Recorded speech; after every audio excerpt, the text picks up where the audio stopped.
Hello, everybody, and welcome to another beautiful episode of the Gridiron Glory. Tad and Will here to bring you coverage of all 32 NFL teams all season long.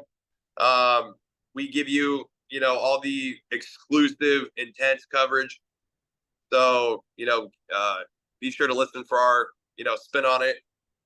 Everybody has their own spin on it. This is Tad and Will, the Gridiron Glory. We have been following football since we were just kids, doing it all together. So here we are to bring it to you with what we know. We got Detroit, we got Dallas, 47-9. So Dallas, once again, it's the same narrative, it's the same script. They line up against a really good NFC team, a playoff team, and just like they usually do in the playoffs, didn't show up in this game for a lack of quite a few better words. Dak Prescott, you're sacked 4 times, 17 to 33, only 178 yards. You throw the 2 interceptions. It even got so bad where you bring Cooper Rush in for a little bit. And real quick, Tad, where would you rank Cooper Rush amongst backups? Yeah, Cooper Rush, he's a backup quarterback, a fairly average backup quarterback. We haven't seen very much of him, and he's not really shown that he can do much, but because he hasn't had much of an opportunity, so the verdict is out there. Well, I did see him in a stretch of games like a couple of seasons ago where Dak was hurt, so he looked solid then. I don't know.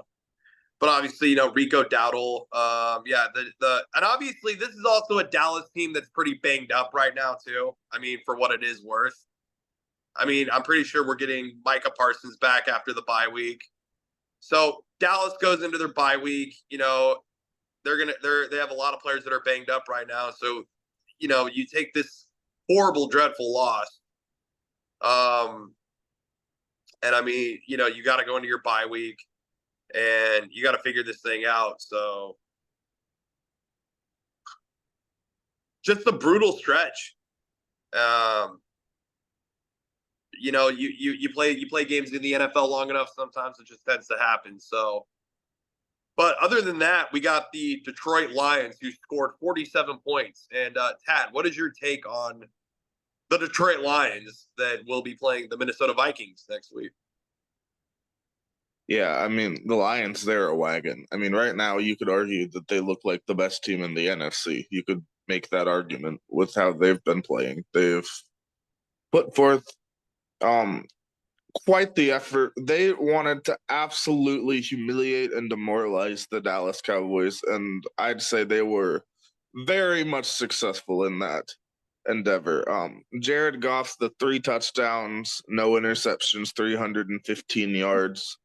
2 touchdown runs for Montgomery, a touchdown for Jamison Williams. He got wide open behind Trayvon Diggs. They had the flea flicker to Laporta for the touchdown. Amon-Ra St. Brown, their star receiver, he had a touchdown. No turnovers for Detroit. You force 5 turnovers from the Dallas Cowboys. Just an absolute dominating performance for Dallas, and just a lot to be positive about for the Cowboys. Looking at this game, the 2 interceptions from Branch, the interception from Kirby Joseph, and even Jake Bates was 4 for 4 on his field goal attempts. Just a whole lot of positives. But there is one very unfortunate negative that came out of this game for Detroit, and that's the loss for the season of star defensive end Aiden Hutchinson, and that's obviously a big blow. And I'd like to ask what your take on that is. Yeah, you lose a guy, and I'm really glad you brought that up, because that's probably the marquee storyline really in this game. You lose a guy like Aiden Hutchinson, a guy that a critical focal point of this defense, and you really hate to see it. Detroit, a really devastating injury that has a lot of emotion behind it for sure. Yes, absolutely. Not something you want to see. And all reports are in that the recovery is going as well as you could expect, and that he'll be hopefully full go for the season next year. But that's going to be a huge gaping hole in their defensive line from what they were hoping for the rest of the season. So very much unfortunate there. But this is still a team that has a lot of good pieces, and even without their star defensive player, they can still make a lot of noise in the NFC. Make no mistake. Yeah, no, they certainly can. I mean, this is going to be a Detroit Lions. I mean, this is a Detroit Lions team that wants to win the Super Bowl. Yeah. Point blank, this franchise is putting all their cards on the table to win the big one. I mean, they're a franchise that's never even been to the Super Bowl. This is a franchise that is doing absolutely everything they can to get to it.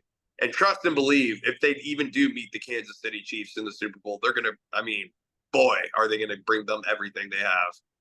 Absolutely. I mean, you look at Detroit, they're a team, they're really well built, they're really well coached. Dan Campbell's one of the best coaches in the league.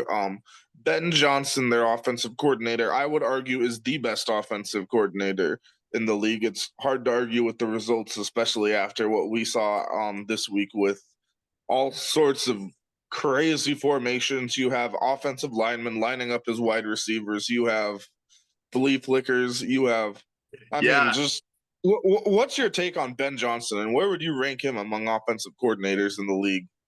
offensive coordinators. Yes, sir. Um,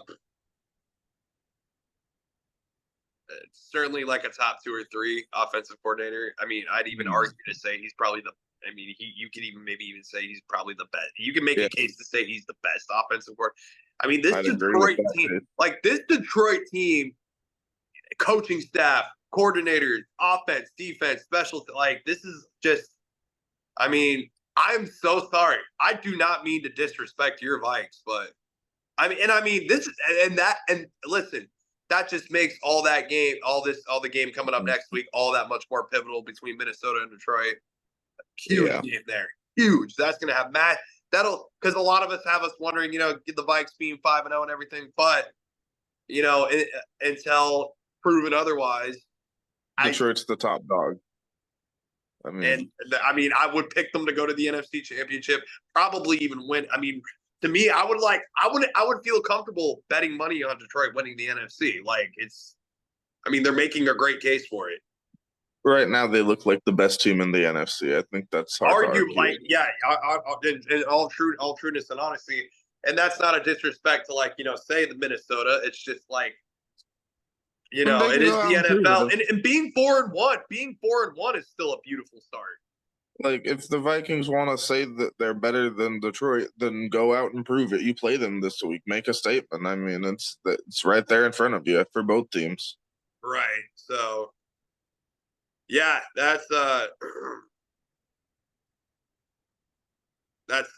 what's gonna happen with that. So there you have it. Detroit 47, Dallas 9. Detroit, keep rolling. Dallas, you got a lot of work to do in the bye week. Be sure to like, subscribe, and follow. This is the Gridiron Glory, where we cover all 32 teams.